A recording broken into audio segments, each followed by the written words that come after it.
সবার বিয়েতে বরযাত্রী আসে, আর রওনাকের বিয়েতে হবু স্বামীর সাথে তার একমাত্র বউ এসেছে। সেই বউ আর কেউ না, রওনাকের একমাত্র বেস্ট ফ্রেন্ড। অবাক হচ্ছেন না? রওনাক অবাক হয়ে নির্বিকার তাকিয়ে আছে ওইদিকে। উপস্থিত সবাইও চমকে আছে, সবার চেহারাই বলে দিচ্ছে। রওনাক মনে মনে বলল, লিয়ার পেটটা অনেকটা উঁচু, হয়তো অন্তঃসত্ত্বা। আচ্ছা, অয়ন ভাইয়া বিবাহিত হলে আমাদের সাথে এতদিন প্রেমের নাটক কেন করলো? আমার ইমোশন নিয়ে খেললো। আমি রৌনককে বিয়ে করতে পারবো না বাবা। আমার স্ত্রী আছে, আর সে আমার হবু সন্তানের মা হতে চলেছে। তোমার যদি রওনাককে বিয়ে করার ইচ্ছা ছিল না, তাহলে এত নাটক করার কি প্রয়োজন ছিল? সে যাই হোক, আমি পারবো না বিয়ে করতে, মানে পারবো না। এসব ড্রামা অফ করো, আমাকে আর লিয়াকে ভিতরে যাইতে দাও। লিয়া অনেক টায়ার্ড, এই মুহূর্তে ওর বিশ্রাম প্রয়োজন। এই পরিস্থিতিতে আয়ান শুধু তাদের কথা ভেবেই যাচ্ছে। এটা ভেবে সবাই আশ্চর্য হয়ে যাচ্ছে। এক মেয়েকে বিয়ের আসরে ছেড়ে দেওয়া, তার সাথে প্রায় 5টা মাস প্রেমের নাটক করা, এবং শেষ মুহূর্তে এসে তাকে ছেড়ে দেওয়া, সেই মেয়েটার মনের অবস্থা কেমন হচ্ছে তা সে ভাবছে না। আচ্ছা, রওনাক তো লিয়ার থেকে দেখতে খারাপ নয়, তাহলে আয়ানকে দেখে বোঝা যাচ্ছে না যে সে অনুতপ্ত তার কাজে। রওনাক ড্রয়িং রুম থেকে দৌড়ে সোজা নিজের রুমে ঢুকে দরজা আটকে দিল। সবাই রওনাকের পিছু পিছু গিয়ে দরজা ধাক্কাতে লাগলো। রওনাক নিজের ক্ষোভ আটকাতে পারছে না, ড্রেসিং টেবিলের সামনে রাখা সব ফেলে দিল। রওনাকের নিজেকে শেষ করে দিতে ইচ্ছে করছে। ওয়াশরুম থেকে ফিনাইলের বোতল এনে ঢকঢক করে আধা বোতল খেয়ে নিল সে। চারপাশে রওনাকের ঘুরতে লাগলো, চোখের সামনে সব অন্ধকার হয়ে পড়ছে। নিজেকে না সামলাতে পেরে সে লুটিয়ে পড়ল ফ্লোরে। অনেকক্ষণ ধরেই দরজা খুলতে না পেরে দরজা ভাঙার প্ল্যান করলো সবাই। দরজা ভেঙে রওনাককে সবাই ফ্লোরে পড়ে থাকতে দেখে হতবাক হয়ে যায়। রওনাকের মা আলিয়া শিকদার নিজের কলেজার টুকরার এমন অবস্থা দেখে জ্ঞান হারিয়ে ফেলল। রওনাকের বড় ভাই রাফিন একমাত্র বোনের অবস্থা দেখে কি করবে ভেবে পায় না। দ্রুত তাকে কোলে উঠিয়ে হাসপাতালের উদ্দেশ্যে বেরিয়ে পড়ে।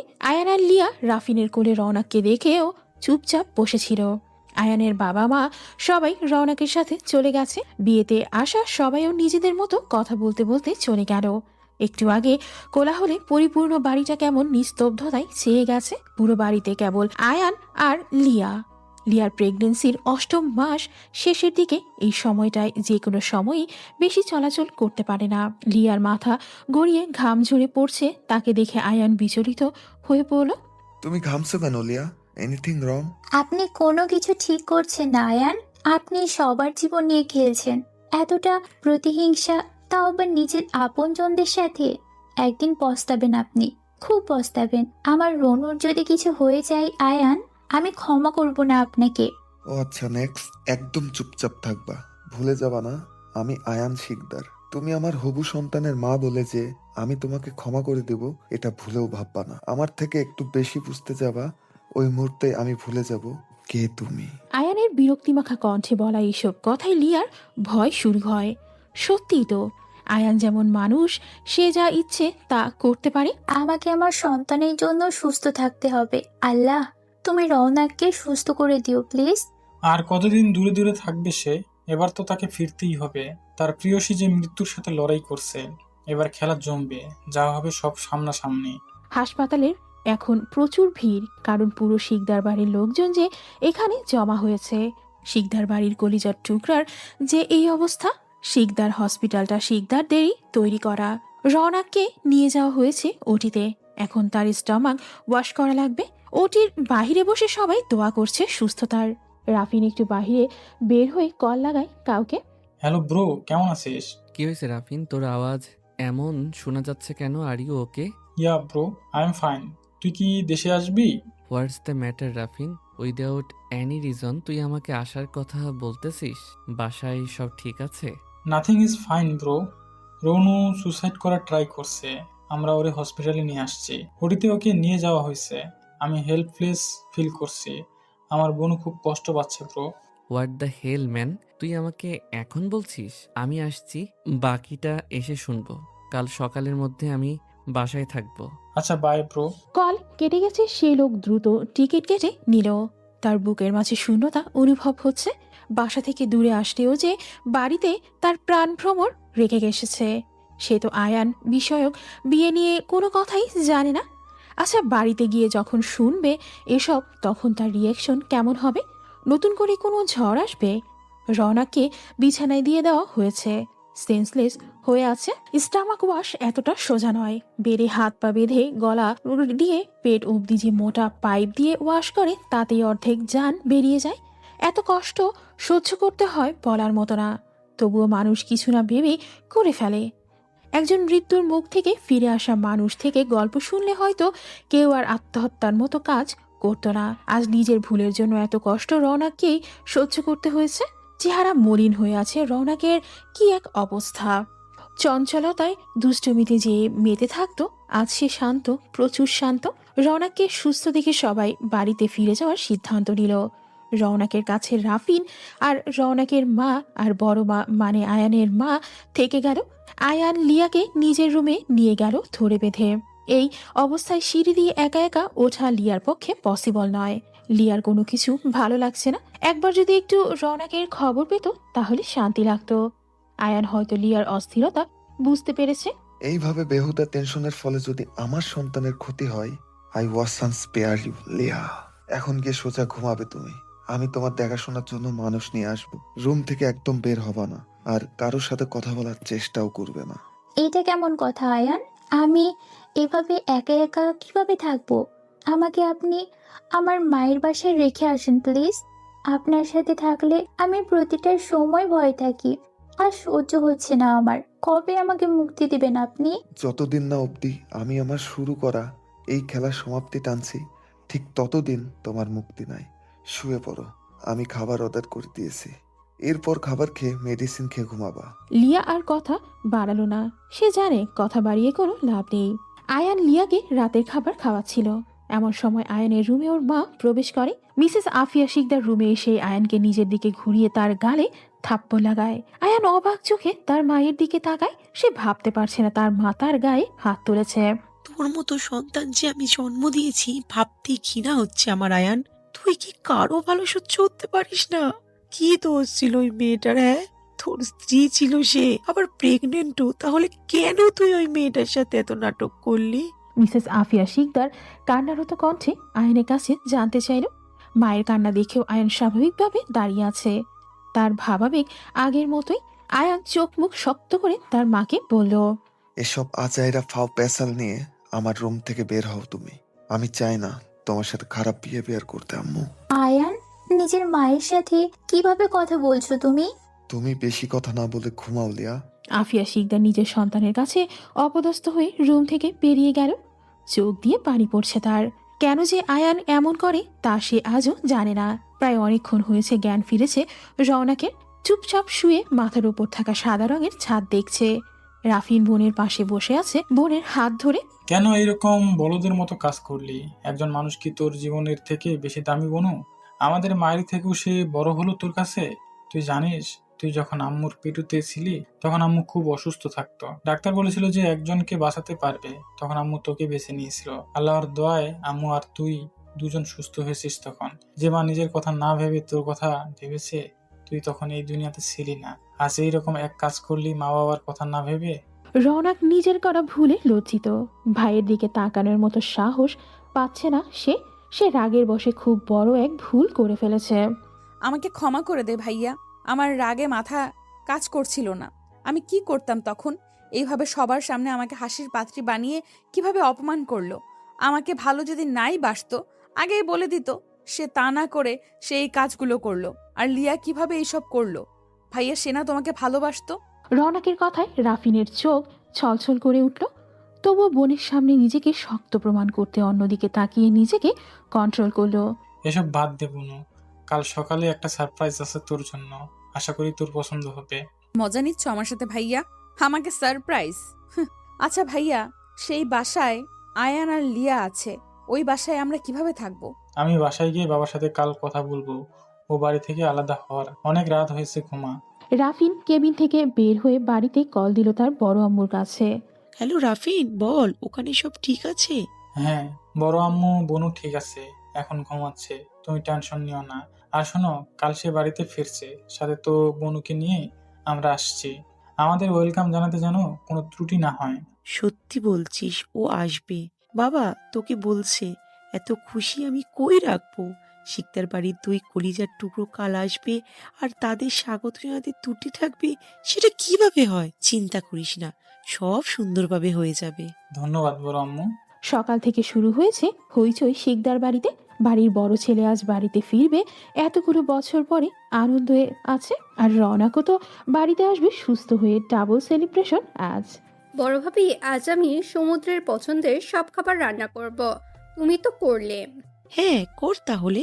ছেলে আমার তোর হাতের খাবার খেতে খুব পছন্দ করে ছোট। আর বইল না ভাবি, ছেলেটাকে দেখার জন্য অনেক দিন ধরে অপেক্ষা করছি, আর আজ তা সার্থক। তবে ছোট, বাড়ির এইসব খবর কানে গেলে ওর কি হবে বুঝতে পারছিস? আমরা ওর আমানাতের খেয়ামত করতে গিয়েছিলাম, ও যদি জানতে পারে তাহলে আমাদের কারোর সাথে কোনো সম্পর্ক রাখবে না। এভাবে বলো না ভাবি। যাই হোক, ওকে এসব এখন জানানো যাবে না, তুমি খেয়াল রাখিও। বাড়ির বাইরে গাড়ি আসার আওয়াজ পেয়ে দুই জায়েশ কথা থেমে যায়। দ্রুত কিচেন থেকে হাত ধুয়ে বেরিয়ে পড়ে ছেলেকে দেখতে। শামীম শিকদার, পিয়াস শিকদার ও তাদের দুই স্ত্রী দরজায় দাঁড়িয়ে আছে সমুদ্রের জন্য। সমুদ্র হলো শামীম শিকদার ও আফিয়া শিকদারের বড় ছেলে, আয়ানের বড় ভাই। সমুদ্রের পুরো নাম সাফওয়ান সমুদ্র শিকদার। পিয়াস শিকদার ও আরিয়া শিকদারের বড় ছেলে রাফিন শিকদার ও একমাত্র মেয়ে প্রিয়সী রওনাক শিকদার। বাড়ির সবাই আদর করে রওনাক, রনু বলে ডাকে। আয়ান ঘুমিয়েছিল। সবাই হইচইয়ের আওয়াজ পেয়ে লিয়া ধীরে ধীরে হেঁটে ব্যালকনিতে এসে দাঁড়ায়। গাড়ি থেকে একজন বয়স 26-এর যুবককে নামতে দেখে। কালো প্যান্ট ও কালো টি শার্ট পরা, গায়ের রং ফর্সা, উচ্চতা 5 ফিট 6 ইঞ্চ, চোখে কালো সানগ্লাস, মুখে হালকা খোঁচা দাড়িতে ছেলেটাকে খুব সুন্দর লাগছে। ছেলেটি গাড়ি থেকে নেমেই আগে বাবা মাকে সালাম করে জড়িয়ে ধরল। এতগুলো দিন পরে বড় ছেলেকে পেয়ে তার বাবা মাও আবেগ আপ্লুত হয়ে পড়ল। আরে মা, তুমি এভাবে কান্না করছো কেন? দেখো আমি একদম ঠিক আছি। আমার সাথে কথা বলবি না তুই? মায়ের কথা কি মনে আছে তোর? কি যে বলো আম্মু, মনে কেন থাকবে না বলো? পড়াশোনার জন্যই তো আমি দূরে ছিলাম, এখন আর তোমাদের থেকে দূরে যাব না। আর কেমন আছো তুমি শাশুমা? আলিয়া শিকদারের দিকে তাকিয়ে সমুদ্র তাকে প্রশ্ন করল। সেই ছোট থেকেই সমুদ্র তাকে শাশুমা বলে ডাকে। আলিয়া শিকদার হেসে ফেলল এমন কথায়। তুই আর পাল্টালি না দুষ্টু ছেলে, সেই আগের মতোই থেকে গেলি। আলহামদুলিল্লাহ ভালো আছি বাবা, তুই কেমন আছিস? আলহামদুলিল্লাহ ভালো শাশুমা। সব কথা কি এখানে দাঁড়িয়ে শেষ করব? আমাকে বাড়িতে ঢুকতে কি দিবে না? ইসরে, আমরা সবাই তোকে কাছে পেয়ে ভুলেই গেছি। চল চল তাড়াতাড়ি। সবাই সমুদ্রকে নিয়ে বাড়ির ভেতরে গেল। এতক্ষণ এসব কিছু অবাক চোখে দেখছিল লিয়া। ওপর থেকে স্পষ্টভাবে সব কথা শোনা যায় না, তাই সে তাদের কথোপকথন শুনতে পায়নি। ছেলেটার সাথে আয়ানের চেহারার অনেক মিল। এসব প্রশ্নের জবাব সে আয়ান থেকেই পাবে।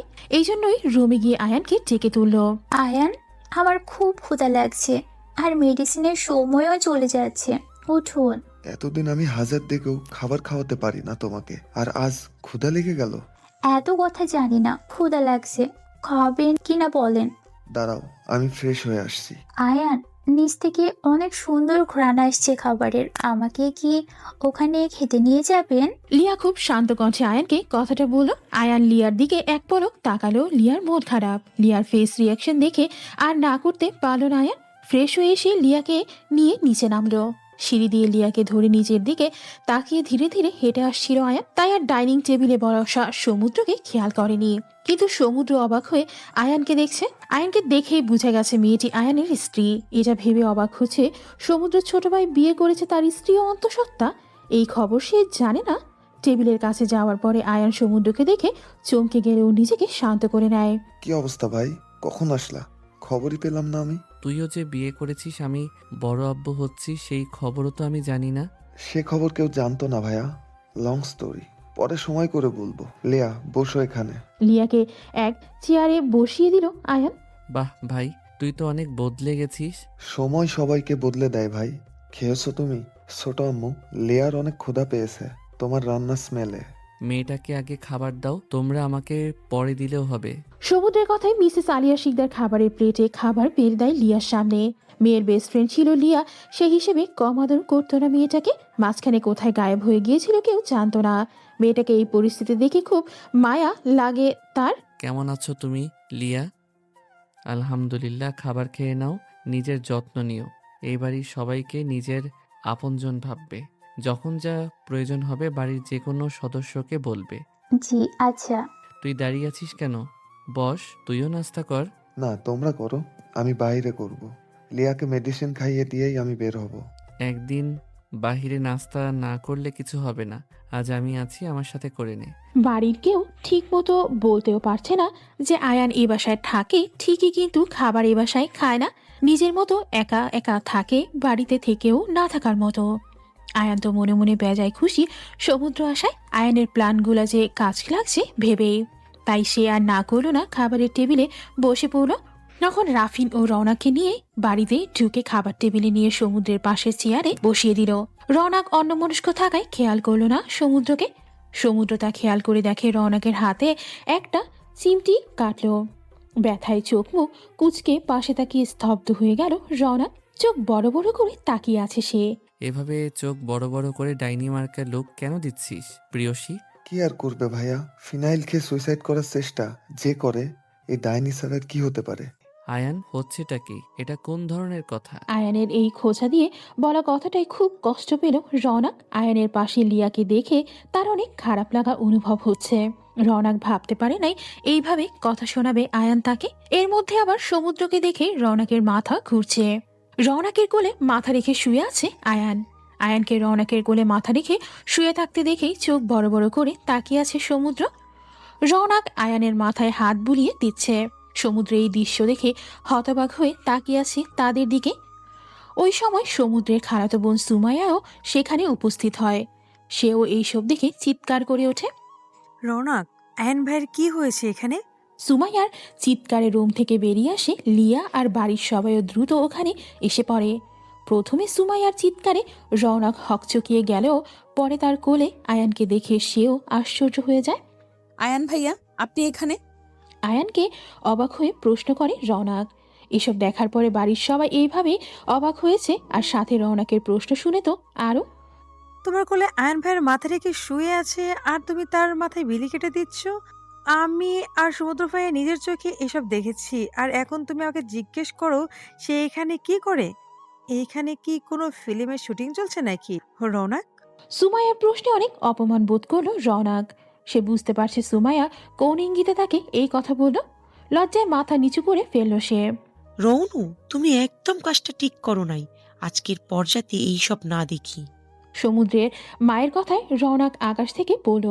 সবাই যে তাকে ভুল বুঝছে, বড় আম্মুর দৃষ্টিতে সে আজ অন্য কিছুই দেখতে পাচ্ছে। আমি জানি না আম্মু, বিশ্বাস করো। আয়ান ভাইয়া এখানে কি করছে? মিথ্যে কেন বলছিস তুই রনো? আমি রুমে যাচ্ছিলাম আর তুই আমাকে দেখে বললি যে তোর কোলে মাথা দিয়ে শুতে, তুই আমার চুলে বিলি কেটে দিবি। পরিবারের সব সদস্যদের সামনে এই রকম কথা শুনে লজ্জায় কারো দিকে তাকাতে পারছে না রওনা। চোখ বেয়ে পানি পড়ছে রাগে। ঘৃণা হচ্ছে প্রচণ্ড তার আয়ান নামক ব্যক্তির ওপর। তা আয়ান, সে আপনাকে বলল আর আপনিও তাকে না বলতে পারলেন না? সবাই যে যার কাজে যান। সামান্য বিষয়টাকে এত বড় করে দেখার মতো কিছু হয় নাই। ছোট বোন বড় ভাইয়ের চুল বিলি কেটে দিতেই পারে। লিয়ার কথায় সবাই চলে গেল। রওনাককে ওর মা রওনাকের রুমে নিয়ে গেল। সেখানে দাঁড়ানো আছে সুমাইয়া, সমুদ্র, আয়ান এবং লিয়া।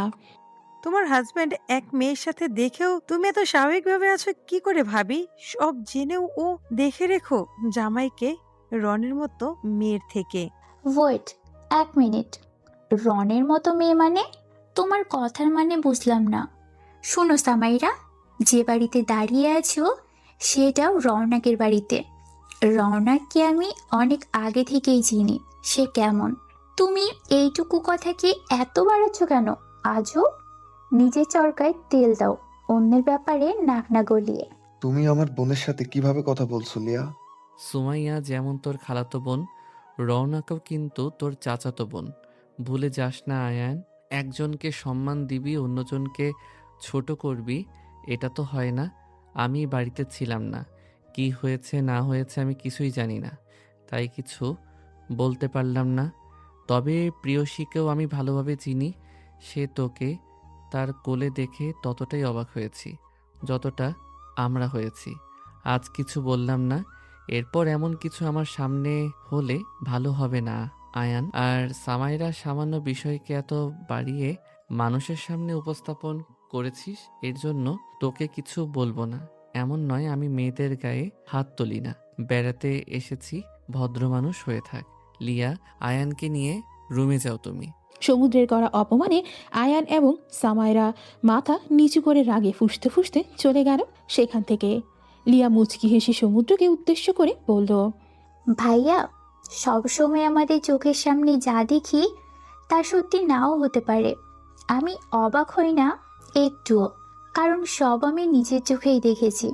কিন্তু আমি কাউকে বলি নাই, কারণ আপনার আম্মুর ব্যবহারে।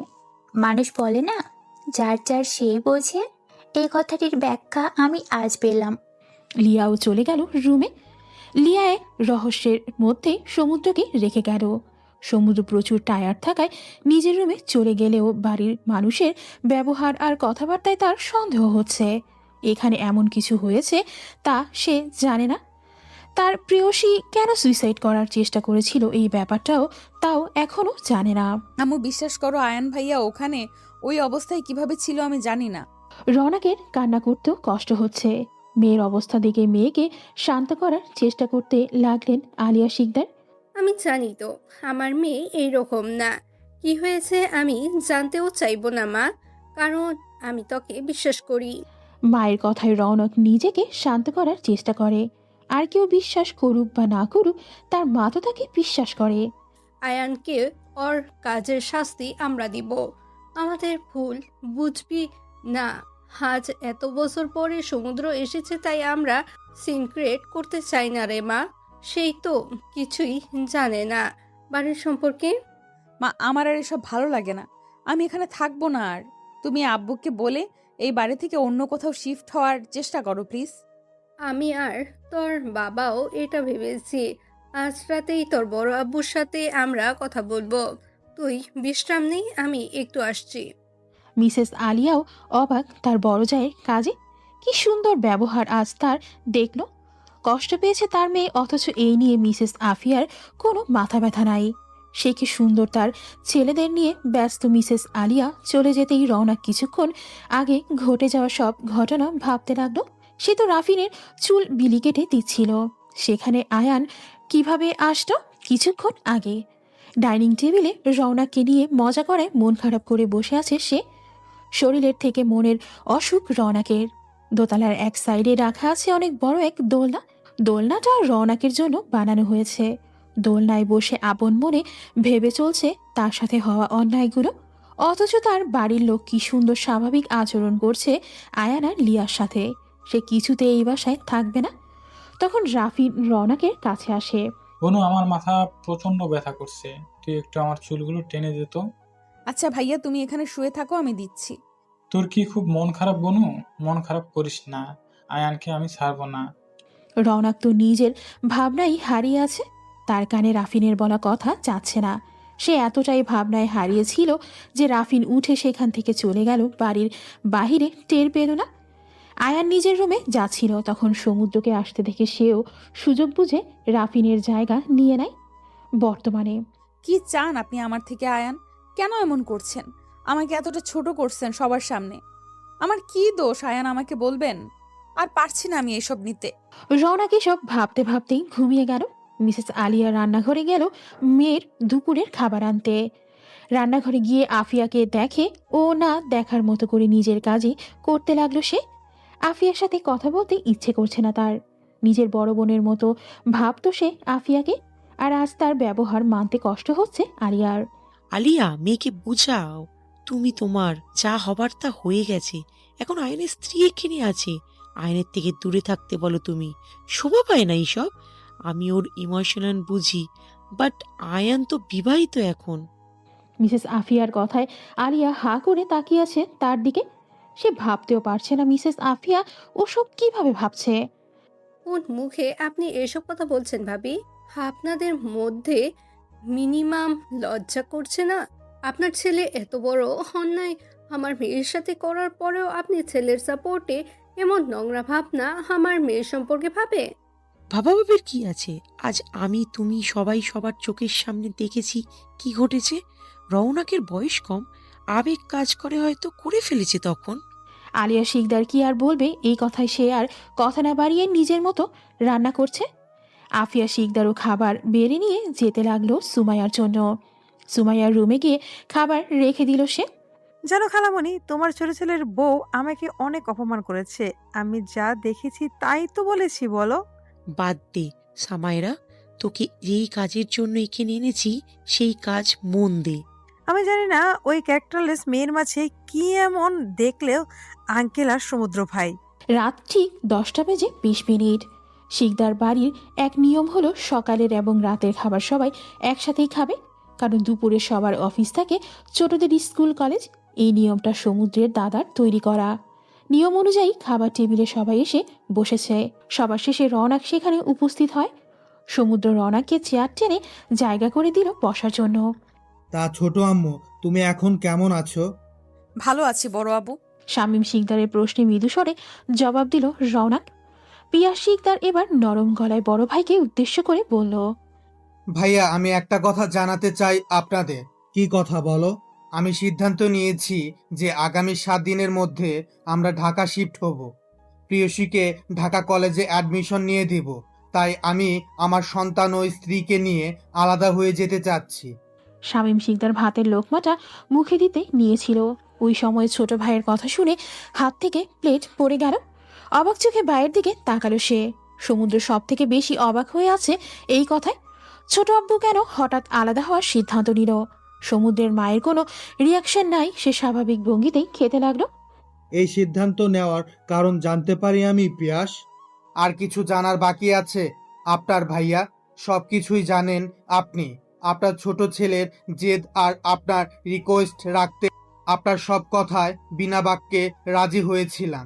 তারপর কি হলো? আমার মেয়ের জীবন নিয়ে টানাটানি ভাইয়া। আজকে সকালে সে বাসায় এসেছে, এরপরও ওর ওপর আরো মানসিকভাবে প্রেশার দেয়া হলো। আমার একমাত্র মেয়ে, আমি চাই না এইখানে থেকে ও কষ্ট পাক। কি ব্যাপার পিয়াস, সকালে কি হয়েছে? আমার থেকে ভালো আপনি ভাবিজানকে জিজ্ঞেস করুন ভাইয়া। সমুদ্রের মা, পিয়াস, আলিয়া, তোমরা আমার রুমে আমার জন্য অপেক্ষা করো, যাও। শামীম শিকদারের কথায় সবাই উঠে চলে গেল। বাবা, বাড়িতে কি এমন হয়েছে যে আমি জানি না? এসব কথার মানে আমি বুঝতেছি না। আমাকে ক্লিয়ার করে বলবা? তুমিও তাদের সাথে রুমে গিয়ে অপেক্ষা করো। তোমার থেকে আর কিছু লুকাবো না আমি। ছোট আম্মু, তুমি খাবার শেষ করে গিয়ে ঘুমিয়ে থেকো, কেমন? আচ্ছা বড় আবু। রওনাকের মনে কুড়াকতে লাগলো এইসবের পরিণতি কি হবে ভেবে। হাত ধুয়ে এসে সে অতীত নিয়ে ভাবতে লাগলো। আজ থেকে 2 বছর আগে যখন সে ইন্টার ফার্স্ট ইয়ারে অ্যাডমিশন নিয়ে কলেজে প্রথম দিন গেল, সেদিন তার পরিচয় হয় লিয়ার সাথে। প্রথম দেখায় লিয়া আর রওনাকের খুব ভাব হয়। এরপর দুইজন একসাথেই থাকতো। রওনাককে দিয়ে আর নিয়ে আসার দায়িত্বে ছিল রাফিন। লিয়া আর রাফিনের প্রেমের সূচনা হয় কলেজ থেকেই। কাল আমার জন্মদিন লিয়া, তুই কিন্তু কাল সকালেই আমাদের বাসায় যাবি, ঠিক আছে? তোর জন্মদিন আর আমি যাব না তোর সাথে? এটা কখনো হয় রনু? ভাইয়া গিয়ে নিয়ে আসবে তোকে, তুই রেডি থাকিস। আমি নিজেই চলে আসব, আমাকে কারো নিয়ে আসা লাগবে না। বনু, তুই তোর ফ্রেন্ডকে জিজ্ঞেস করতো, আমি নিয়ে আসতে গেলে কি তোর ফ্রেন্ডের গায়ে ফোসকা পড়বে? রনু, তোর ভাইকে বল আমার গায়ে ফোসকা না পড়লেও তোর ভাইয়ের গায়ে ঠিকই পড়বে, কারণ আমাদের মতো গরিবদের বাড়ি গিয়ে বসার জায়গাও পাবে না। কি শুরু করলা তোমরা ভাইয়া? থামো প্লিজ। আর গরিব বড়লোক কোনো কথা না লিয়া, আজকের পরে যেন এসব আমি তোর মুখে না শুনি। আরে বাবা, রাগ করিস কেন? যা সত্যি তাই তো বলি না কি? এই মেয়ে, এই এত বড় সত্যি তোকে কেউ বলতে বলছে? শিকদার বাড়ি সকাল সকাল হাজির হয় লিয়া। লিয়া দেখতে খুব সুন্দরী, গায়ের রং উজ্জ্বল, ফর্সা লাল রঙের 3 পিসটাতে খুব সুন্দর লাগছে লিয়াকে। দোতলায় দাঁড়িয়ে থাকা আয়ান প্রথম দেখায় লিয়ার থেকে চোখ ফেরাতে পারছিল না। লিয়ার কথা বলা, লিয়ার হাসি সব কিছুই আয়ানের নজর কেড়েছিল। সকালবেলায় মায়ের ডাকে ঘুম ভাঙে রওনাকের। অতীতের কথা ভাবতে ভাবতে কখন যে ঘুমিয়ে পড়েছে টের পায়নি সে। ঘুম থেকে উঠে ফ্রেশ হয়ে নাস্তার টেবিলে গেল সে। সবার মুখের অবস্থা খুব গম্ভীর, কেউ কারোর সাথেই কথা বলছে না, নিজেদের মতো খাবার খেয়েই যাচ্ছে। আমার একটা কথা বলার ছিল বড় আব্বু। হ্যাঁ ছোট আম্মু, বলো, তোমার কথা আছে। আব্বু, লিয়া আর আয়ানের বিয়ের কথা তো কেউ জানে না, আর যেহেতু শিকদার বাড়িতে নতুন অতিথির আগমন হচ্ছে, তাদের ওয়েলকাম তো করতেই হয়, তাই না?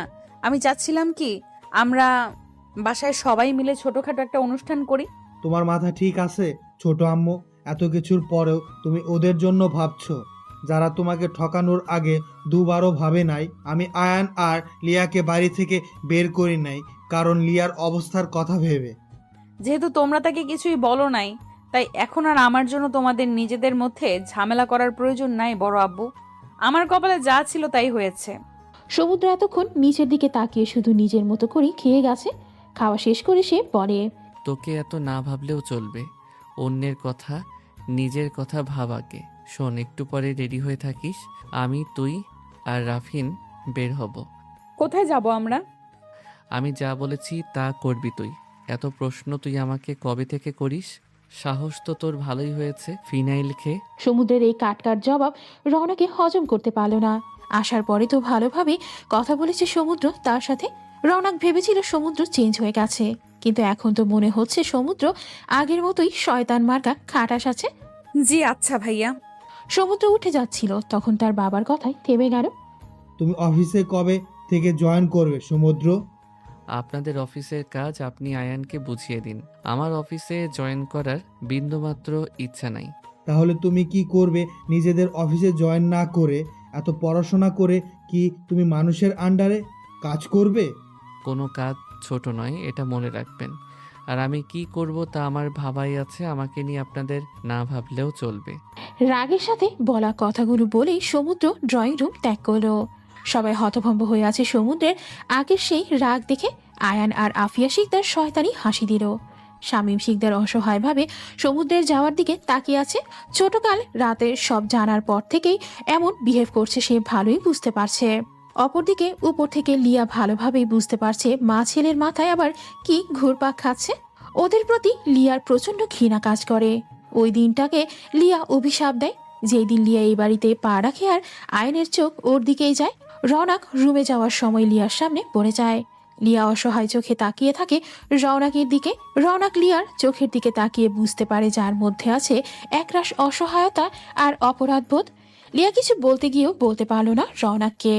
এখন যে লিয়া কিছু বলতে পারবে না, তার যে হাত পা বাঁধা। রওনাক লিয়াকে পাশ কাটিয়ে চলে গেল। ওখানে দাঁড়িয়ে থাকলে হয়তো রওনাকের রাগ আরো বেড়ে যেত। সমুদ্রের কথা মতো রওনাক রেডি হয়ে গাড়িতে বসে আছে। কোথায় যাবে, কেনই বা যাবে তা সে জানে না। সমুদ্রকে প্রশ্ন করার মতো সাহসও তার হচ্ছে না। সমুদ্র এসে গাড়ি স্টার্ট দিল। তা পড়াশোনা করার কি ইচ্ছে আছে, নাকি নিজেকে ঘরবন্দি করে সারা জীবন রাখবি? আপনি আবারও সেই আগের মতো আমার সাথে কথা বলছেন? এই কয়দিন তো সেই কি সুন্দরভাবে বলতেন। এত কিছু করার পরেও তুই আমার কাছে আশা করিস আমি তোর বা তোদের সাথে ভালোভাবে কথা বলবো? রওনা কি উত্তর দিবে খুঁজে পেল না। সত্যিই তো সে এই মানুষটাকে আগে কিছু জানানো হয়নি। যাই হোক প্রিয়, তুই কিন্তু ফিনাইল খেয়ে সুইসাইড করার ড্রামাটা খুব সুন্দরভাবে করেছিস। নাটকে জয়েন করতে পারিস তো তুই? সমুদ্রের কথা শুনে চোখ বড় বড় করে তাকিয়ে আছে রওনাক। রওনাকে এভাবে তাকাতে দেখে মুচকি হাসি দিল সমুদ্র। কি সব আবোল তাবোল বলছেন আপনি? তুমি চলো ডালে ডালে আর আমি চলি পাতায় পাতায়। তোমার করা প্রতিটা কাজ আমার দৃষ্টির বাহিরে নয়, এটা কিভাবে ভুলে যাও তুমি? রওনাক ভেবেছিল তাকে নিয়ে হয়তো কোনো 5 তারকার রেস্টুরেন্টে যাওয়া হচ্ছে। রওনাকের সব চিন্তা ভাবনা ভুল প্রমাণ করে দিয়ে সমুদ্র তাকে নিয়ে গেল এক লোকাল চায়ের দোকানে। শহর থেকে দূরে অনেকটাই গ্রামের দিকে হওয়ায় ভিড় খুব কম। ইতিমধ্যেই রাফিনও সেখানে বাইক নিয়ে উপস্থিত হয়। চায়ের দোকানের সামনে থাকা বেঞ্চটিতে বসলো তারা। মামা, দুধ ছাড়া চিনি কম দিয়ে একটা লাল চা দিবেন, আর দুধ চা বেশি লিকারের 2টা। ঠিক আছে মামা, আর কিছু লাগবে? একটা ড্রিঙ্কও দিয়ে যান মামা। রাফিন, তুই কিছু নিবি? না ব্রো, আর কিছু না। রওনাক তাকিয়ে আছে তাদের দিকে। তাকে তো কিছু নিয়ে সাধল না। নিজের জন্য ড্রিঙ্কও আর রাফিনকেও জিজ্ঞাসা করলো একা তাকে বাদে। ব্যাপারটা খুব গায়ে লাগলো তার। রাগে মুখ ফুলিয়ে বসে থাকলো। ড্রিঙ্কটা নিয়ে সমুদ্র রওনাকের দিকে দিয়ে বলল, এই নে প্রিয়সী, এটা হাতে রাখ, তোর কাজে দিবে। আর রাফিন, ওরে রওনাক বইলা ডাক দিস কেন ভাই? ওর নাম রাখলাম প্রিয়সী, সব কাগজপত্রতেও তাই। আজকে ব্রো রওনাক না তো, আয়ান দিয়েছিল, আর আয়ানের জিদের কাছে হার মেনে বাড়িতে সবাই প্রিয়কে রৌনক ডাকে, তবে আব্বু আমি বাদে। আয়ান আয়ান আয়ান আর আয়ান, তাই না? ওর সব কথা কেন শোনা লাগবে? কেউ কোনো আওয়াজ করছে না। সমুদ্র রেগে গেছে। প্রেয়সী এখন নিজের মতো ড্রিঙ্কও খাচ্ছিল। সমুদ্র এবার প্রেয়সীর দিকে তাকিয়ে বলল, তুই আমাকে বল যে তুই সুইসাইড করার চেষ্টার নাটক কেন করলি? ইভেন রাফিন, তুই কেন সাপোর্ট দিলি?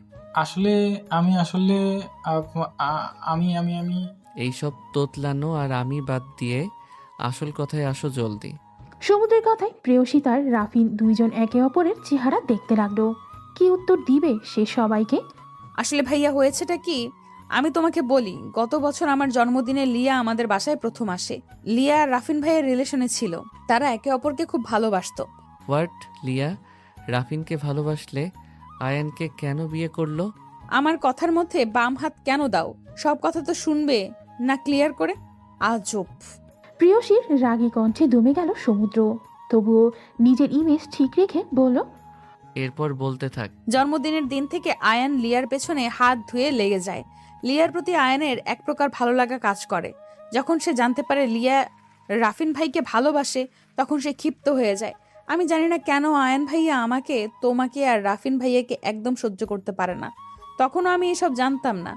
10 মাস আগে একদিন হঠাৎ লিয়া গায়েব হয়ে যায়। কেন হয়ে যায় আমরা জানি না। শুধু লিয়া না, ওর পুরো পরিবার। ওর পরিবার বলতে ওর ভাই ছোট আর ওর মা। আমি রাফিন ভাইয়া অনেক খোঁজ খবর নিয়ে তবুও পাই নাই। এরপর আয়ান ভাইয়াও চেঞ্জ হতে শুরু করে। আমার পেছনে ঘুরতে থাকতো। আমাকে ফলো করা, বিরক্ত করা তার প্রধান কাজ হয়ে গেল।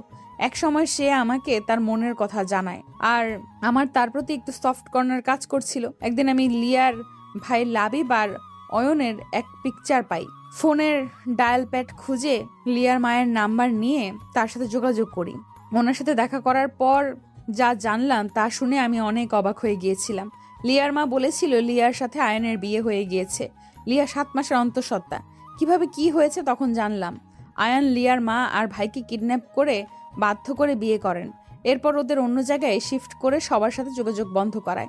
আমি আন্টিকে দিয়ে প্রমিস করাই যে এই কথা যেন সে, লিয়া, আয়ান কাউকেই না জানায়। এত কিছু হয়ে গেল, লিয়া কেন তোকে বা রাফিনকে জানাই নাই? এটা আমিও জানি না ব্রো, সে কেন আমাকে বা বোনকে এসব জানায় নাই। তাহলে আয়ান তোকে কেন বিয়ের আসরে নিয়ে গেল আর এত নাটক করলো? সে কথা আমিও জানি না। এটা জানার চেষ্টা করেছি অনেক। ওই দিন আমি এসব কথা রাফিন ভাইয়া ছাড়া কাউকে জানাই নাই। এদিকে আয়ান ভাইয়া আমাকে প্রপোজ করে, আমি উত্তর না দেওয়ায় সে বাসায় জানায় আমাকে বিয়ে করবে। প্রথমে বড় আব্বু আর বড় আম্মু রাজি হয় নাই। আয়ান কিন্তু আপনি দেশ ছেড়ে যাওয়ার পর থেকে বাড়িতে খাবার খায় নাই, এমনকি আঙ্কেলের টাকায়ও চলে না। আজও কেউ এই খবর জানে না যে সে কি কাজ করে, এত টাকা কোথায় পায়। কেউ জিজ্ঞেস করলেও বলে না। বড় আম্মুকে দিয়ে বড় আব্বুকে এই কথায় রাজি করায়, না হয় আয়ান ভাই মরে যাবে এই কথা বলে। একে তো আপনি বড় আব্বুর সাথে যোগাযোগ রাখতেন না, তার উপর আয়ানকে যা একটু দেখতো, যদি ছেলেকে হারিয়ে ফেলতে হয় এই ভয়ে বড় আব্বু রাজি হয়। আমার বাবা মাকে বড় আম্মু অনেক ইমোশনাল ব্ল্যাকমেল করে রাজি করেন। যখন আমি জানলাম এই বিয়ে আমি করব না, তখন বড় আব্বু আমাকে তার মাথা ছুঁয়ে কথা আদায় করেন। বাধ্য হয়ে আমি রাজি হই। আয়ান ভাই আমাকে কোনো উদ্দেশ্যে বিয়ে করতে চাইছে, আমি জানি না ভাইয়া, তবে শিওর ছিলাম বিয়েটা হবে না। আর তাই হলো। বিয়ের দিন আয়ান লিয়াকে নিয়ে হাজির। সব ঠিক হলে তুই কেন সুইসাইডে নাটকটা করলি? আমি বলছি ব্রো, তুমি তো এমনি এমনি আসবে না, তাই আমি বনুকে এই আইডিয়াটা দেই যে এটা কর, তাহলে ভাইয়া চলে আসবে। আমাকে দিয়ে তোরা কি করবি? হ্যাঁ, সমুদ্র এক বুক আশা নিয়ে তাকিয়ে আছে প্রেয়সীর উত্তরের জন্য। তার মনের মধ্যে কি চলছে তা প্রকাশ করার বাহিরে। আমি তোমাকে আসতে বলেছি, তারও কারণ আছে। আমাদের আয়ান ভাই সম্পর্কে জানতে হবে। ওনার মূল উদ্দেশ্য আমাদের খুঁজে বের করতে হবে। এই কাজ আমি বা রাফিন ভাই একা পারবো না, তাই তোমাকে আনা। কথা শেষ করেই প্রেয়সী সমুদ্রের দিকে মুচকি হেসে তাকালো। সমুদ্র হতাশ দৃষ্টিতে তার প্রিয়র দিকে তাকালো। রাফিন শব্দ করে হেসে দিল। তোর এত হাসি কেন পাচ্ছে রে রাফিন? ভাই চা খাওয়া না? চা তো পানি হয়ে গেছে। তুই যে একা একা চা খেলি, আমাদের মনে করিয়ে দিবি না যে আমাদেরটা ঠান্ডা হয়ে যাচ্ছে। কিছু করার ছিল না ব্রো, তুমি কথা শুনছিলে তাই। আর বনু তো এই চা কম শরবতই খাবে, ওর অভ্যাস। চাকে ঠান্ডা করে শরবত বানিয়ে খায়। বান্দর কে আর জানে আদরক কা স্বাদ এইভাবে খেতে দারুণ লাগে। তোমরা বুঝবা না, বুঝলা? প্রেয়সী সেই ঠান্ডা চাটাই খেয়ে নিল। সমুদ্রের তা খাওয়া হলো না। সে উঠে বিল পে করে দিল, সাথে 2টা চিপস নিয়ে নিল। তা যাওয়া যাক, এখন এই জন্য তোদের এখানে আনা। তা ভাইয়া, এরপর কি করব ঠিক করব না? তোর আর কিছু করা লাগবে না, তুই পড়াশোনায় মন দে। যা করার আমি করব। যা, গাড়িতে উঠে বস। প্রেয়সী মুখ গোমরা করে গাড়িতে উঠে বসে পড়ল চুপচাপ। এই লোক তাকে সবসময় ধমকাবে একটুও ভালো না। সমুদ্র হালকা হেসে রাফিনকে নেক্সট অ্যাড্রেস দিয়ে দিল, জানায় রাফিনের কাছে আজ আছে, সে আসতে পারবে না। সমুদ্র প্রিয়কে নিয়ে যেন একাই লাঞ্চ করে নেয়। রাফিনকে বিদায় দিয়ে সমুদ্র গাড়িতে উঠে বসে। প্রিয়র দিকে চিপসের প্যাকেট 2টো দিয়ে বলে, এইভাবে মুখ ফুলিয়ে না রেখে চিপস খা। একদম এই ফুলানো প্যাকেটের মতো লাগছে তোকে। আমি জানি তো, আমি একটু গুলুমুলু দেখে তোমাদের সবার হিংসা হয়, বুঝলা? করতে থাকো হিংসা, আমিও আর ডায়েট করব না। সমুদ্র অবাক হয়ে তাকিয়ে থাকা প্রেয়সীর দিকে। এই মাইয়াটা ডায়েট করছে, এটাও শোনা লাগলো। প্রেয়সী রাগে চোখে সমুদ্রের দিকে তাকিয়ে আছে। না পারে সে সমুদ্রকে তার রাগের আগুনে পুড়িয়ে ছাই করে দিবে। সমুদ্র তো মিটিমিটি হেসেই যাচ্ছে।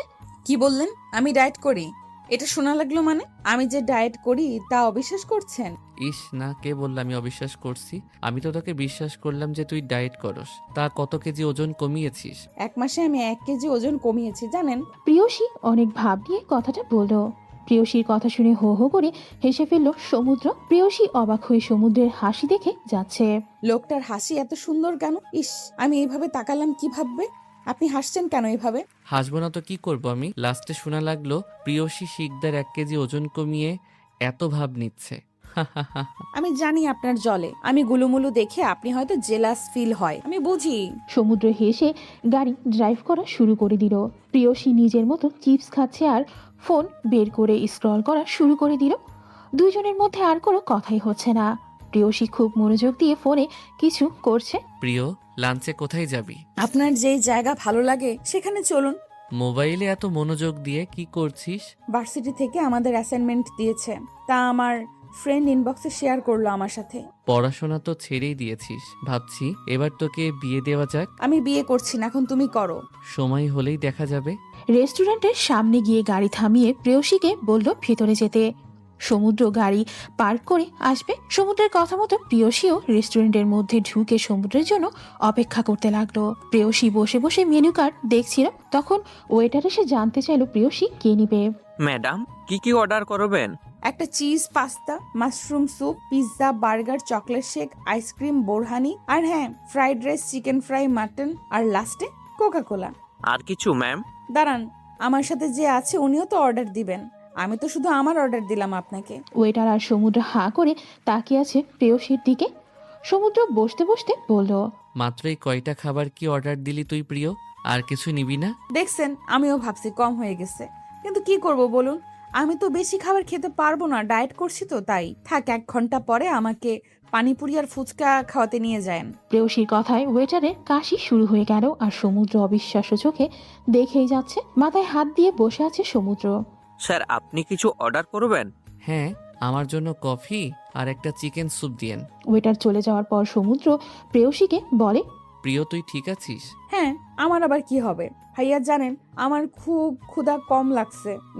যদি বেশি ক্ষুধা লাগতো না, তাহলে আমি কতগুলো খাবার যে অর্ডার দিতাম আজ। এত খাবার অর্ডার দেওয়ার পরও বলছিস তোর কম ক্ষুধা লাগছে? এর থেকেও আরো বেশি খাইতে পারি। এত খাবার কোথায় যায় প্রিয়? এই, আপনি আমার খাবারের দিকে একদম নজর দিবেন না ভাইয়া।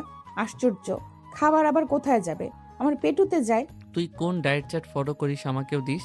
বাসায় আমার রুমের দেওয়ালে টানানো আছে, বাসায় গিয়ে দেখে নিয়েন। চুপচাপ থাকেন, খাবার দিতে এত লেট করছে কেন? সমুদ্র মনে মনে ভাবছে, এই কোন খাদকের পাল্লায় পড়েছি? আল্লাহরে, এই মেয়ে এত খাওয়ার পরেও নাকি ক্ষুধা বেশি লাগে না। আমাকে 2 দিনে ফকির বানাবে। ওয়েটার খাবার দিয়ে যাওয়ার পর এক এক করে সব খাবার খেয়ে যাচ্ছে প্রিয়। সবগুলো আইটেম থেকে একটু একটু করে খাচ্ছে। সমুদ্র কফি খাওয়া শেষ করার 10 মিনিটের মাথায় তার চিকেন স্যুপ দিয়ে গেল। সমুদ্র নিজের খাবার রেখে প্রিয়র খাওয়া দেখে যাচ্ছে। কিভাবে খাচ্ছে প্রিয়, দেখে মনে হচ্ছে কতকাল না খেয়ে আছে সে। সমুদ্র একটু খাওয়ার পর আর খেতে পারছে না। প্রেয়সীর খাওয়া শেষ। সে কোকা কলা এক চুমুক দিয়ে সমুদ্রের দিকে তাকালো। সমুদ্র ভাইয়া, আপনি যদি আপনার খাবার খেতে না পারেন তাহলে আমি আপনাকে সাহায্য করতে পারি। কিভাবে? আমাকে দিন, আপনি তো খেতে পারছেন না। আপনার উপর আমার খুব মায়া লাগছে ভাইয়া, তাই আপনার হয়ে স্যুপটা আমি খেয়ে নিব, না হলে এই কিউট চিকেন স্যুপ আপনাকে অভিশাপ দিবে। তুই খেতে পারবি? তোর পেটে জায়গা আছে? না তো, কিন্তু আমি এখন স্যুপ না খেলে স্যুপটা কান্না করবে। আচ্ছা নে খা। সমুদ্র বোকার মতো দেখেই যাচ্ছে প্রিয়কে। স্যুপ নাকি অভিশাপ দিবে, কান্না করবে, আবার স্যুপ কিউটও হয়, আর কত কি শোনা লাগবে। সমুদ্র নিশ্চিত পাগল হয়ে যাবে এই মেয়ের সাথে আর কিছুক্ষণ থাকলে। প্রেয়সী খাবার শেষ করে ঠেকুর তুলল। ইয়াক, এসব কোন ধরনের কাজ প্রিয়? দূর ভাইয়া, চিল করো তো। শিকদার বাড়িতে। সুমাইয়া, এই সুমাইয়া, তুই কোথায়? এই যে খালা, আমি এইখানে। তোকে কি এই পাশে এনেছি ঢ্যাং ঢ্যাং করে ঘুরতে আর সারাদিন বাড়ির বাইরে থাকতে? আমি কি করবো বলো? তোমার বড় ছেলে আমাকে পাত্তাই দেয় না। লজ্জা লাগে না এসব বলতে? মেয়ে মানুষ কেন হয়েছিস? একটা ছেলেকে নিজের দিকে টানতে পারিস না? আমার দিকে তাকায় না তোমার ছেলে। যাই হোক, আয়ন ভাইয়ের প্ল্যান কি খালা, কিছু জানো? আমার প্ল্যান জানার মতো যোগ্যতা আর বয়স এখনো হয় নাই তোর। নিজের চরকায় তেল দে। সুমাইয়া আর মিসেস আফিয়া শিকদারের কথার মধ্যে আয়ান রুমে ঢুকে সেই কথার জবাব দিল। তুমি চুপ থাকো আয়ান, বড় বড় লেকচার দিও না। বিয়ে ওই ফকিন্নির বাচ্চাকে করেছো, লজ্জা লাগে না? রওনাককে বিয়ে করলেও তো এই বাড়ির বাকি অর্ধেক সম্পত্তি তুমি পেতে। মা, লিয়াকে নিয়ে একদম বাজে কথা বলবে না, আর অপমান তো দূরে থাক। মাথা খারাপ হয়ে গেছে তোমার? কি আছে কি ওই লিয়ার মাঝে? লিয়াকে আমি ভালোবাসি, এই নিয়ে আর কোনো কথা হবে না। আর বাকি রইল রওনাক। রওনাককেও আমি বিয়ে করব। ওরা দুই বান্ধবী, দুই সতীন হয়ে থাকবে। ওই সম্পত্তি কেবল আর কেবল আমার হবে। তুমি বলবে আর রওনাক তোমাকে নাচতে নাচতে বিয়ে করে নেবে, তাই না? কেন নেবে না? ও আমার ভালোবাসা অন্ধ মা। দেখলে না আমার পাশে লিয়াকে দেখে সুইসাইডের চেষ্টা করেছিল? হ্যাঁ, আমার সব মনে আছে। শুরু থেকে একটা কথা বলে যাচ্ছি আমি তোমাকে। সমস্ত বড় ভাই হয় তোমার। ওকে হিংসা করো না, অর্ধেক সম্পত্তি ওকে দিয়েছে তো কি হয়েছে? রওনাককে বিয়ে করে পার্কি অর্ধেক তুমি নিজের নামে করে নাও। সমুদ্র, সমুদ্র আর সমুদ্র। কে ও? সব আদর, সম্মান, ভালোবাসা ও কেন পাবে মা? বাবার আদরের বাড়ির সবার চোখের মনে একা সমুদ্র কেন হবে? তুমিও মা সমুদ্রকে ভালোবাসো কেন অত? চুপ আয়ান, এই কথা আমি তোমার মুখে শুনবো না। সমুদ্র আমার ছেলে, আমার আরও তোমার বড় ভাই, মাথায় রেখো। আয়ান রাগে দরজায় লাথি মেরে রুম থেকে বের হয়ে যায়। সুমাইয়া ওর খালাকে বলে। খালা, লিয়া তোমার ছেলেকে দেখো, তাবিজ করেছে। তুমি কিভাবে মেনে নিচ্ছ? না মেনে উপায় নাই আয়ান, যে বড্ড জেদি সুমু। ওকে সামলানো দায়। লিয়ার বাচ্চা একমাত্র ভরসা এখন আমাদের। তুমি যেভাবেই হোক যা করতে হয় করো, সমুদ্রকে প্রেমের চালে ফেলো। প্রেয়সী এত এত খাবার খেয়ে আর উঠে দাঁড়াতে পারছে না। সমুদ্র এবার প্রেয়সীকে ভয় দেখানোর বুদ্ধি বের করল। এত এত খাবার যে খেলি, তোর কাছে টাকা আছে প্রিয়, বিল কিভাবে দিবি? প্রেয়সীও ভাবনায় পড়ে গেল। সে তো টাকা আনে নাই। এখন সে সমুদ্রের দিকে অসহায়ভাবে তাকায়। আমার দিকে তাকাবি না, আমি এত টাকা দিতে পারবো না। এত কিপটামি কেন? আপনি দিয়ে দেন না, বাসায় গিয়ে আম্মুর থেকে নিয়ে আপনাকে দিয়ে দেব। দিতে পারি, আমার এক শর্ত আছে। আচ্ছা, আমি আপনার সব শর্ত মানতে রাজি ভাইয়া। সমুদ্র রওনাককে নিয়ে নদীর পাড়ে ঘুরতে যায়। সুরেশ্বর নদীর পাড়টা আসলেই খুব সুন্দর। একটা নতুন ক্যাফের কাজ চলছে পাশেই। দেখতে খুব সুন্দর লাগছে। টিন আর কাঠ দিয়ে বানানো হচ্ছে ক্যাফে হাউসটি। জায়গাটা খুব সুন্দর সমুদ্র ভাইয়া। আমাকে কি আপনি এই ক্যাফে যখন পুরো তৈরি হয়ে যাবে তখন আবার নিয়ে আসবেন? জায়গাটি কি তোর খুব বেশি পছন্দ হয়েছে প্রিয়? হ্যাঁ, দেখেন কি বাতাস, সামনে নদী, কি শান্ত। আচ্ছা, আমি ওখানে গিয়ে নিচে নেমে পানিতে পা ডুবাই? না, দরকার নেই, পরে যাবি তুই। না, দেখেন ওই যে কত মানুষ নিচে নেমে কাজ করছে, তাদের তো কিছু হচ্ছে না। আমার সাথে বেশি তর্কের দরকার নাই। চল, তুই না ফুচকা খাবি? হ্যাঁ, খাওয়াবেন। আমার কাছে তো কোনো টাকা নেই, আমি দিতে পারবো না। দেওয়া লাগবে না, চল বাহিরে দেখি কোথাও ফুচকা পাওয়া যায় নাকি। সন্ধ্যা ঘনিয়ে এলো। প্রেয়সী আর সমুদ্র বাড়ি ফিরল। বাড়িতে সমুদ্রের সাথে প্রেয়সীকে ঢুকতে দেখে আয়ান রাগে হাত মুষ্টিবদ্ধ করে ফেলে। দ্রুত সে ওখান থেকে সরে যায়, যাতে সে সমুদ্র আর প্রেয়সীকেও দেখতে না পায়। সমুদ্র চলে গেল নিজের রুমে। প্রেয়সীকে তার রুমে যেতে হলে আয়নের রুম পাস করে যাওয়া লাগে। আয়নের রুমের সামনে দিয়ে যাওয়ার সময় প্রেয়সীকে টেনে দেয়ালের সাথে চেপে ধরে রাখে। থতমত খেয়ে যায় প্রেয়সী। আয়নের এমন কাজে সে কিছুই বুঝতে পারছে না। আমাকে এইভাবে টেনে নিয়ে আসার মানে কি? বাহ রওনাক, তোর এই রাগারাগি আওয়াজ তো আমার সেই লাগে। মজা করছেন আমার সাথে আয়ন ভাইয়া? আমার হাত ছাড়ুন। আমার প্রতি ভালোবাসা 2 দিনের মধ্যে শেষ? বাহ, আজ আবার আমার বড় ভাইয়ের সাথে? ভালোবাসার শব্দটা অন্তত আপনার সাথে যায় না। আপনার স্ত্রী ঘরে আছে, আপনার এইরকম কাজ শোভা পায় না। আর এইসব নোংরা কথা আমাকে বললে ভালো হবে না। প্রেয়সী আয়ানকে এক প্রকার ধাক্কা মেরে সরিয়ে রাগে হনহন করতে করতেই নিজের রুমে চলে গেল। কেমন সারা শরীর রীতিমতন খিন খিন করছে তার। ওয়াশরুমে জামা কাপড় নিয়ে চলে গেল। আয়ান নিজের রুমে যাওয়ার জন্য পিছু ফিরে তাকিয়ে দেখে লিয়া দাঁড়িয়ে আছে। লিয়া আয়ানকে তাকাতে দেখে আবার নিজের রুমে চলে গেল। শুনো, যা জানো চুপচাপ থাকো। রাফিনকে দেখে কি তার প্রতি পীড়িত তোমার উতলে পড়ছে? আমাকে নিজের মতো চরিত্রহীন ভাববেন না মিস্টার শিকদার। মুখ সামলিয়ে কথা বলো লিয়া। ও প্লিজ শ্যাট আপ। আপনার মুখে এসব কথা মানায় না। আপনি নিজের ক্যারেক্টার সামলান। আর কিছুদিন পর সন্তানের বাবা হবেন। ভেবে দেখেছেন এমন চেহারা নিয়ে সন্তানের সামনে কিভাবে দাঁড়াবেন? তুমি তোমার সীমা সারিয়ে যাচ্ছ লিয়া। আমাকে রাগিও না, ফল ভালো হবে না। যা খারাপ করার আমার সাথে তো আপনি করে ফেলেছেন। আর কি করবেন? আর কিছু বাকি নেই। কিন্তু এমন দিন আসবে আপনি পস্তাবেন, খুব করে পস্তাবেন। আয়ান সোজা খাটে গিয়ে শুয়ে পড়ল। এখন নিজের রাগ কন্ট্রোল করা লাগবে। লিয়ার সাথে তর্কে জড়িয়ে তাকে উত্তেজিত করলে বাচ্চার ক্ষতি হবে। লিয়া সোফায় বসে কান্না করতে লাগলো। এভাবে কারো জীবন চলতে পারে না। প্রেয়সী গোসল সেরে এসে কম্বল জড়িয়ে বসলো। শীত লাগছে তার। এই বাড়ি থেকে যেতে পারলে বাঁচে সে। কিন্তু বড় আব্বু তো যাওয়ার পারমিশন দিল না। কিছু একটা করতে হবে। এভাবে চলতে পারে না সবকিছু। এক বাসায় এই জঘন্য লোকের সাথে থাকা যায় না। লিয়া উঠে ধীরে ধীরে সমুদ্রের রুমে গেল। লিয়াকে এই সময় নিজের রুমে দেখে আশ্চর্য হয়ে গেল সমুদ্র। কি ব্যাপার লিয়া, কিছু কি হয়েছে? না ভাইয়া, কিছু হয় নাই। তাহলে এই সময় তুমি আমার রুমে? আমি কিছু কথা বলতে চাই আপনাকে ভাইয়া। আচ্ছা বলো। ভাইয়া, আমি আয়ানকে ডিভোর্স দিতে চাই। আমি ওর সাথে আর থাকতে পারছি না। আর আমি আয়ানকে এসব বলার সাহসও পাচ্ছি না। আয়ান আমার মা আর ভাইকে নিজের কাছে আটকে রেখেছে। দেখো লিয়া, ডিভোর্স সবকিছুর সমাধান না। ভেবে দেখো, এখন তুমি একা না। বাবুকে তো আয়ান তোমাকে দিবে না। সেও এই বাচ্চার বাবা, সে তো তার অধিকার ছাড়বে না। আমি কিছু জানি না ভাইয়া, আপনি কিছু একটা করুন। আপনার মা আর ভাইয়ে আমাদের নিয়ে যে খেলা শুরু করেছে তা অনেক ভয়ঙ্কর। উনি আয়ানের সাথে আবারও প্রেয়সীর বিয়ে দিতে চাচ্ছেন। আর আয়ানও রাজি। আমার জীবন যেভাবে নষ্ট হলো, আমি চাই না আমার বেস্ট ফ্রেন্ডের জীবনটাও এভাবে নষ্ট হোক। আয়ান অনেক ভয়ঙ্কর ভাইয়া। নিজের উদ্দেশ্য হাসিল করতে কাউকে মেরে ফেলতেও দুবার ভাববে না। সমুদ্র অবাক হয়ে তাকিয়ে আছে লিয়ার দিকে। মেয়েটা নিশ্চুপ কান্না করেই যাচ্ছে। হিচকিটে গেছে তার। সমুদ্র বেশি অবাক হলো তার মায়ের কথা শুনে। সে কি ঠিক শুনেছে তার মা এমন জঘন্য কোনো কাজ করতে পারে? শান্ত হও লিয়া, তোমার এই অবস্থায় এমন অস্থির মানায় না। এক কাজ করো, গিয়ে রেস্ট নাও, আমি দেখছি কি করা যায়। লিয়া সমুদ্রের কথায় ভরসা পেল। সমুদ্রের মাথা কাজ করছে না, কি করবে। উঠে সে তার বাবার মায়ের কাছে গেল। আম্মু আসবো? হ্যাঁ বাবা, আয় তুই। তোর কি পারমিশন নেওয়া লাগে? আমি কিছু কথা বলতে চাচ্ছি বাবা তোমাদের। হ্যাঁ বল। শুনো, আয়ানের বিয়ে হয়েছে, কয়েকদিন পর এই বাড়িতে নতুন একজন আসবে, তাই না? আমি চাচ্ছিলাম ব্যবসার সব ভার তুমি আয়ানের উপর ছেড়ে দিয়ে রেস্ট করো। কি বলতে চাচ্ছিস তুই বাবা? আর এই সম্পত্তির অর্ধেক মালিক তুই। আমার নামে সব সম্পত্তি আমি আগে তোকেই দিয়ে দিয়েছি। এইটাই তো অন্যায় করছো তুমি বাবা। আমার কথায় কষ্ট পেও না বাবা। আমি যেমন তোমার সন্তান, আয়ানও ঠিক তেমন।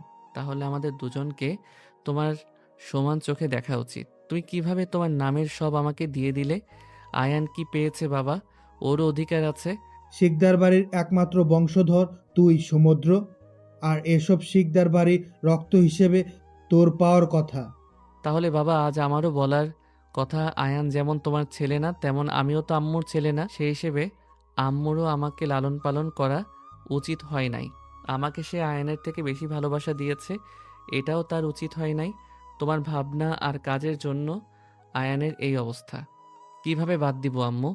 তুমি আমাকে কোনো স্বার্থ ছাড়াই ভালোবেসে গেলে। আর আব্বু কেন পারল না আয়ানকে আমার মতো করে দেখতে? ছোট থেকে সব আমি পেয়েছি, আয়ান কিছু পায় নাই। বাবা তার খোঁজও রাখে নাই। আফিয়া শিকদার কান্না করছে। সে যেমনই হোক সমুদ্রকে সে অনেক ভালোবাসে। সমুদ্রের জন্য তার ভালোবাসা আদর স্নেহ কম ছিল না। কিন্তু তার বাবা আয়ানের প্রতি সেই সমান দায়িত্ব পালন করতে পারে নাই। আজ এত সব কিছুর জন্য দায়ী একমাত্র সমুদ্রের বাবা। সে যদি আয়ানকে সমুদ্রের মতো ভালোবাসা দিত, তাহলে আয়ানের মনে সমুদ্রের প্রতি এত তিক্ততা এসে জমা হতো না। সবকিছুর লিমিট থাকে। ছোটবেলা থেকে আয়নের প্রতি এমন ব্যবহার করায় তার মন বিষিয়ে গেছে, তাই তো সমুদ্রকে ঘৃণা করে সে।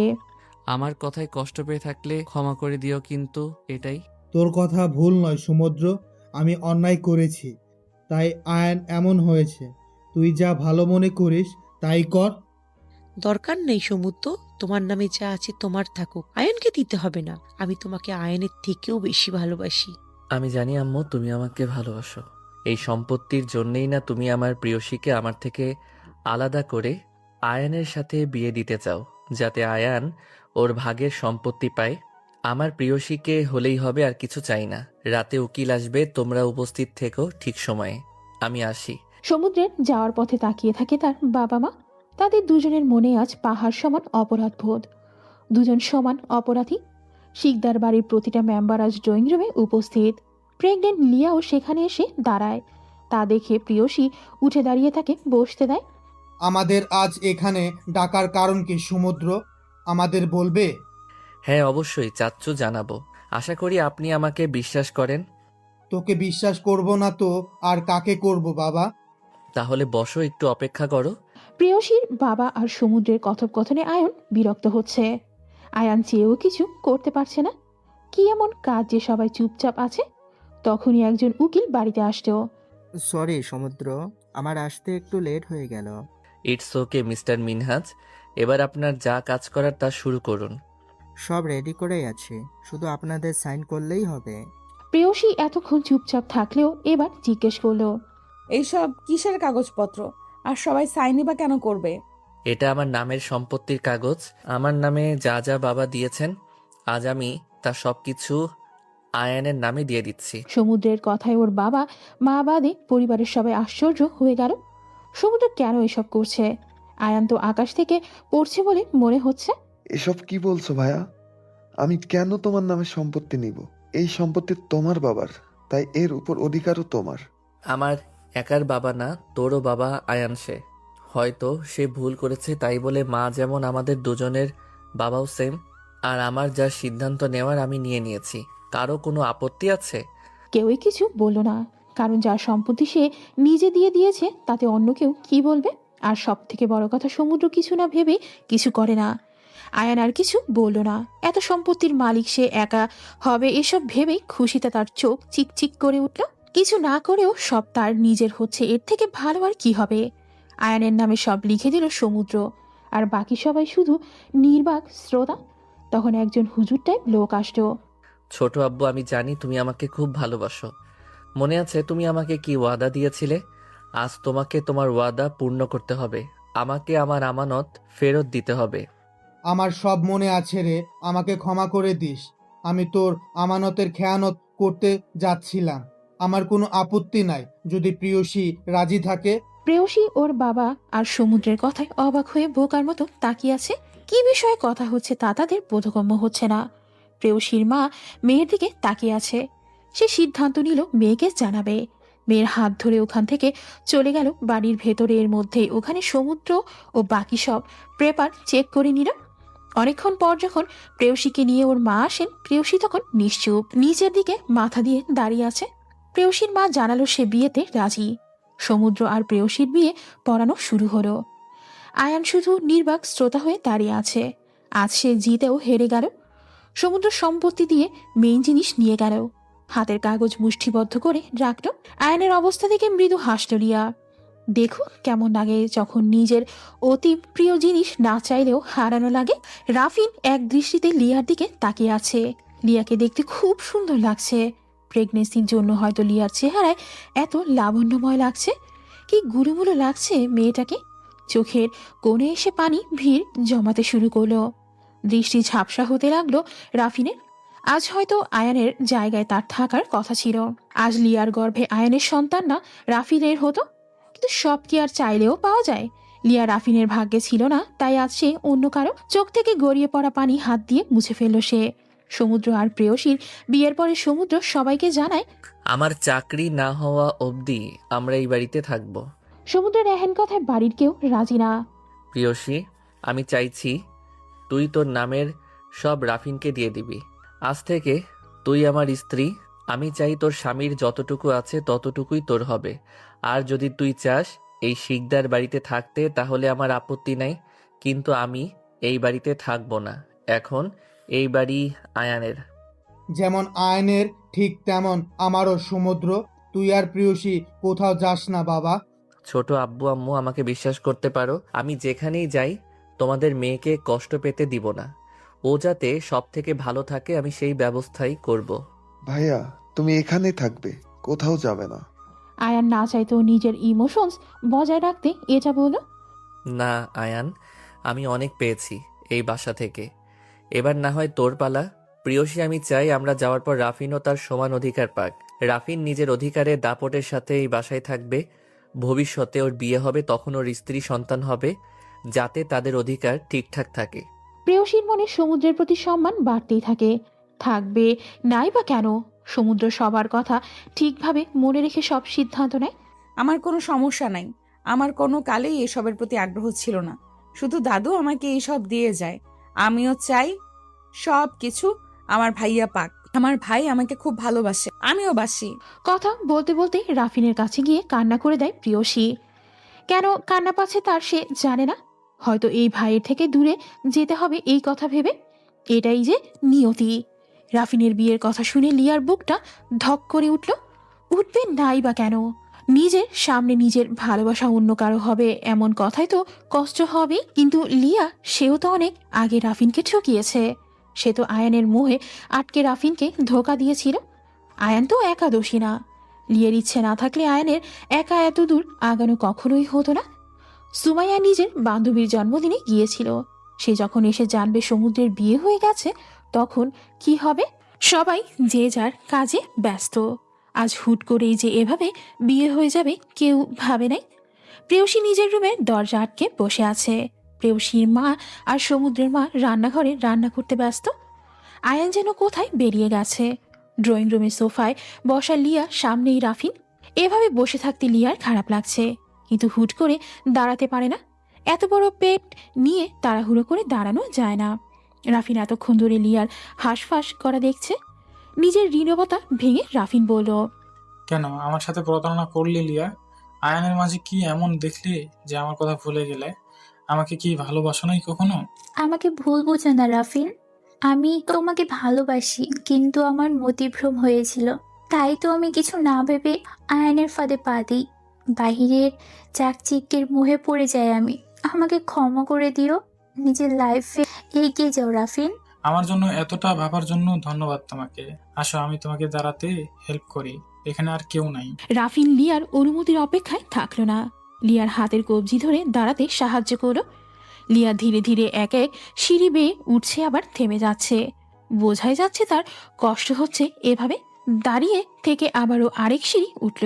এভাবে উপরে ওঠা লিয়ার কাছে অনেক টাফ লাগছে। এক পা উপরে দিয়ে ভারসাম্য হারিয়ে সিঁড়ির দিয়ে নিচে পড়ে গেল লিয়া। গগন বিদারী চিৎকার দিয়ে উঠল সে। রাফিন লিয়ার চিৎকার শুনে দৌড়ে লিয়ার কাছে যায়। লিয়া অসহ্য ব্যথার যন্ত্রণায় ছটফট করছে। সারা ফ্লোর রক্তে ভেসে যাচ্ছে। বাড়ির সবাই প্রেয়সীও দৌড়ে আসতো। আমার বাচ্চাকে বাঁচাও রাফিন, আমাকে হাসপাতালে নিয়ে চলো। রাফিন চুপচাপ পাথরের মতো বসে আছে। লিয়ার করুণ আর্তনাদ তার কানে পৌঁছানো মাত্র তার হুঁশ আসে। সে পাজা কোলে করে আগাতে বাড়ির সবাই সাথে যায়। বাড়িতে রাফিন বাদে কোনো পুরুষ নাই। রাফিন গাড়িতে পিছনের সিটেই রাখে, সেখানে প্রেয়সী আর তার মা বসত। আর আফিয়া শিকদার রাফিনের পাশে বসত। সবাই খুব চিন্তিত। আফিয়া শিকদার যতই লিয়াকে অপছন্দ করুক না কেন, লিয়ার অবস্থা তেমন ভালো না। লিয়া চোখ খোল, আর একটু কষ্ট কর, আমরা হাসপাতালে যাচ্ছি, প্লিজ চোখ খুলে রাখ। আমি আর পারছি না রনু, আমি মনে হয় বাঁচবো না, কিন্তু আমার বাচ্চাটাকে বাঁচা প্লিজ। কিছু হবে না মা, তোর আর বেবির আল্লাহকে ডাক লিয়া। কথা বলতে বলতে তারা হাসপাতালে চলে গেল। প্রেয়সীর মা সবাইকে ফোন দিয়ে খবর জানালো। শুধু সমুদ্র আর আয়ানকে ফোনে তারা পায় না। লিয়াকে ওটিতে নিয়ে যাওয়া হয়েছে। রক্ত লাগবে তা আফিয়া শিকদার দিবে বলে ঠিক করেছে। লিয়ার অবস্থা তেমন ভালো না, সিজার করতে হবে তার। সবাই চুপচাপ বসে বসে আল্লাহকে স্মরণ করেই যাচ্ছে। ঘণ্টাখানেকের মধ্যে সমুদ্রের বাবা আর প্রেয়সীর বাবাও সেখানে উপস্থিত হয়। নার্স একটি বাবুকে কোলে নিয়ে আসে লিয়ার ছেলে বাবু হয়েছে। তবে উপর থেকে পড়ায় বাচ্চাটার মাথায় ভালোই চোট পেয়েছে, তাই তাকেও শিশু ওয়ার্ডে ভর্তি করে রেখেছে। লিয়ার এখনও জ্ঞান ফিরেনি। আয়ান আর সমুদ্র হাসপাতালে চলে এসেছে। আয়ানের চোখ ফোলা মেবি কেঁদেছে, তাই হন্তদন্ত হয়ে কেবিনে ঢুকে পড়ল সে। লিয়ার পাশে বসে তার হাত ধরে কেঁদেই যাচ্ছে। আয়নের মতো মানুষ ভালোবাসতে জানে তা কি বিশ্বাস হয়? স্ত্রীর এমন অবস্থায় সে যে ভেঙে পড়েছে। মা, ও মা, আমার বেবি কেমন আছে? আর লিয়ার চোখ খুলছে না কেন মা? ওরে তাকাতে বলো। দেখো, আমার বুকটা খালি খালি লাগছে। কাঁদে না আয়ান, লিয়া ঠিক আছে। আর তোর ছেলেবাবু হয়েছে, ওর একটু সমস্যা, এই জন্য ওকে চেক আপের জন্য রাখা হয়েছে বাবা। সব আমার দোষ। আমি কেন লিয়াকে একা ফেলে চলে গেলাম? আজ আমি থাকলে তো এটা হতো না আম্মু। আমি অনেক খারাপ আম্মু। আল্লাহ আমাকে এইভাবে শাস্তি কেন দিল? আমার বাচ্চাটা তো কোনো দোষ করে নাই, ও কেন এভাবে কষ্ট পাচ্ছে? আয়ানের আহাজারিতে সবার মন খারাপ করে দিচ্ছে। আয়ান যতই খারাপ হোক না কেন, এমনটা কারোরই মানার যোগ্য না। প্রেয়সী আর সমুদ্র এক জায়গায় বসেছিল। আপনি বাবু দেখবেন? হ্যাঁ আমি দেখবো, তুমি দেখছো? না, চলেন দেখে আসি। প্রেয়সী আর সমুদ্র চলে গেল বাবুকে দেখতে। বাবুটা কত ছোট আল্লাহ! সময়ের আগেই দুনিয়ায় আসায় এখনও অনেক উইক দেখা যাচ্ছে বাবুকে। দেখতে দেখতে 16 দিন হয়ে গেছে। আয়ান, সমুদ্র আর প্রেয়সী এই কয়দিন হাসপাতালে বেশি ছিল। আয়ান এই কয়দিন অনেক শান্ত ছিল, কারো সাথে বেশি কথা বলে নাই। এই কয়দিনে লিয়া আয়নের প্রতি আবারও দুর্বল হয়ে পড়েছে। আয়ানের এমন কেয়ারিং, কান্না, সব কিছুর জন্য। বাচ্চাকে কোলে নিয়ে আয়ানের সে কি কান্না! প্রতিটা মানুষ খারাপ হতে পারে, কিন্তু কোনো বাবা খারাপ হয় না। সন্তানের প্রতি ভালোবাসাও মিথ্যে হয় না, তা আয়ানকে দেখলেই বোঝা যায়। আজকে সবাই লিয়া আর ওর বাচ্চাকে নিয়ে শিকদার বাড়ি যাবে। বাচ্চার নাম রাখা সাধারণত 7 দিনের দিন করে। বাবু অসুস্থ থাকায় তা 21 দিনে করবে বলে সবাই ঠিক করেছে। শিকদার বাড়িতে নতুন অতিথির আগমনে আবার খুশিতে ভরে উঠেছে। প্রেয়সী লিয়ার সাথে কোনো কথা না বললেও সারাদিন বাচ্চাটার সাথে খুব দুষ্টমি করে। আকিকার সব আয়োজন আয়ান আর সমুদ্র মিলেমিশে করছে। বাড়ির সবারই এটা দেখে খুব ভালো লাগছে। অবশেষে 2 ভাইয়ের মধ্যে ঝামেলার অবসান ঘটতে চলেছে। এত খুশির মধ্যে সব থেকে খারাপ লাগছে সুমাইয়া। এই খুশি যেন তার 2 চোখের বিষ। প্রেয়সীর প্রতি সমুদ্রের ভালোবাসা কেয়ার দেখে জ্বলে পুড়ে মরছে সে। অবশেষে নাম রাখার অনুষ্ঠানে বাচ্চার নাম রাখা হলো লিয়ান শিকদার। নামটা অবশ্য প্রেয়সীর রাখা, আয়ান আর লিয়ার নামের সাথে মিলিয়ে রাখা হয়। সব অনুষ্ঠান শেষে প্রেয়সী আর সমুদ্র ঘুরতে যাবে বলে ঠিক করে রাখে। প্ল্যান অনুযায়ী তারা বেরিয়ে যায়। প্রিয়, আমাকে বিয়ে করে কি তোর কোনো আফসোস হয়? আফসোস কেন হবে আমার? আপনার মতো কাউকে পেয়েছি, সেটাই আমার ভাগ্য। তুই যে আমাকে ভালোবাসিস না প্রিয়সী, আমি তো চাই প্রিয়সীর ভালোবাসায় ভেসে যেতে। কে বলেছে আপনাকে সমুদ্র যে প্রেয়সী আপনাকে ভালোবাসে না? কই, প্রিয়সী তো কখনোই আমাকে বলে নাই সে আমাকে ভালোবাসে। সমুদ্র যে মজা করছে তা তার এক্সপ্রেশন দেখে বুঝে গেল প্রেয়সী। যা, আপনি আমার সাথে মজা করছেন, এটা একদম ঠিক না। আমি মজা করছি না। জানেন, আমি আমার অনুভূতি বলতে পারি না, সব কথা গুছিয়ে সাজিয়ে বলতে পারি না।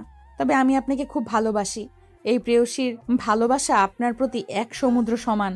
এভাবে বললে কি আর নিজেকে ঠিক রাখা যায় জান? দেখে শুনে গাড়ি চালান আপনি, না হলে অ্যাক্সিডেন্ট হবে। প্রেয়সীর কথা শেষ হওয়ার আগেই একটা ট্রাকের সাথে তাদের গাড়িটা ধাক্কা খেয়ে যায়। সমুদ্র আর প্রেয়সী কিছু বুঝে ওঠার আগেই এমন হয়ে গেল। রক্তাক্ত 2টি হাত গাড়ির ভাঙা দরজা দিয়ে বেরিয়ে আছে। গাড়ির ওপরে ট্রাক উঠে যাওয়ায় দুজনের মাথা থেতলে গেছে।